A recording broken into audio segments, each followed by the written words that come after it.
Je propose de corriger en vidéo l'exercice 8 pour bien illustrer la correspondance matricielle et puis comment trouver des bases. Enfin, c'est intéressant d'avoir cet exercice, de savoir le refaire. Alors, bien lire l'énoncé. Soit P appartenant à L de R3. Ça, c'est la notation qui définit les applications linéaires de R3. Et puis, vous voyez, c'est toujours de R3 dans quelque chose pour une application. Puisqu'il n'y a pas de répétition d'ensemble, c'est qu'on est de R3 dans R3. Il s'agit d'endomorphisme de R3. Et donc, on vous a donné la matrice. Et première question, on vous demande l'expression de P de X, Y, Z. Donc, pour bien situer les choses, de quoi s'agit-il? Voilà, comme d'habitude, notre petit schéma. On a une application.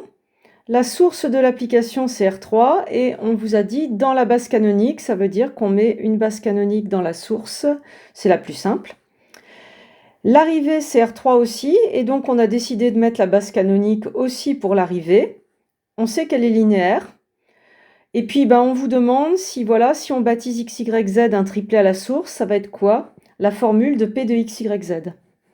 Alors, pour retrouver cette expression, on peut faire une correspondance matricielle. C'est naturel d'y penser puisque P est donné par sa matrice.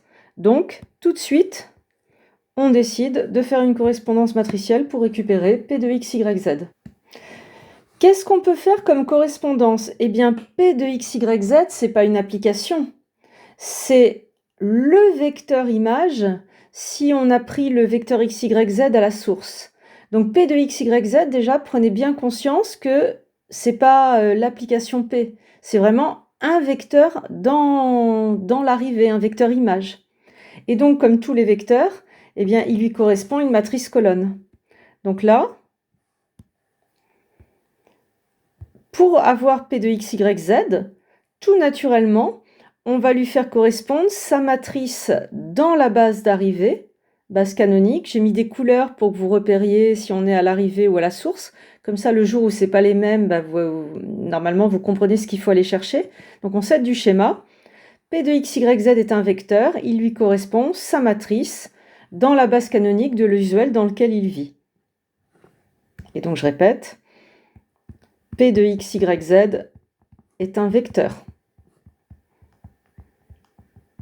de l'espace d'arrivée. Hop. Et ensuite, d'après le cours, cette matrice d'un vecteur image, eh bien en fait, ça peut se décomposer. Il y a une formule, la matrice d'un vecteur image, c'est matrice de l'application linéaire fois matrice du vecteur source qui est ici. Et donc, c'est ça qu'on va écrire. Donc, ça donne le résultat suivant. La matrice colonne du vecteur image, c'est la matrice de l'application fois la matrice colonne du vecteur à la source x, y, z. Et vous voyez que j'ai tout naturellement regardé mon schéma pour écrire les bases. X, y, z vit à la source, donc j'ai mis sa matrice dans la base canonique verte.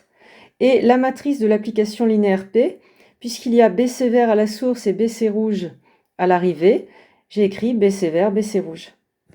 Si vous retenez ça, eh bien vous pourrez faire des applications linéaires plus compliquées, avec des bases de la source et de l'image qui ne seront pas les mêmes. Donc après, il n'y a plus qu'à calculer, à remplacer. La matrice, elle s'appelle A. La matrice colonne du vecteur x, y, z, comme c'est la base canonique, c'est facile de faire correspondre x, y, z en colonne. Et puis ici, j'ai fait le produit matriciel ligne-colonne entre A et x, y, z. Et je tombe sur cette matrice colonne qui correspond à mon vecteur P de x, y, z. Pour récupérer le vecteur P de x, y, z, j'ai plus qu'à faire le vice-versa. Cette matrice colonne, eh bien, si je me souviens qu'elle a du sens dans la base canonique rouge, j'ai écrit les vecteurs de ma base canonique rouge ici, E1, E2, E3, et j'ai plus qu'à lire. Donc là, c'est parti. Je refais une correspondance entre la matrice colonne et le vecteur.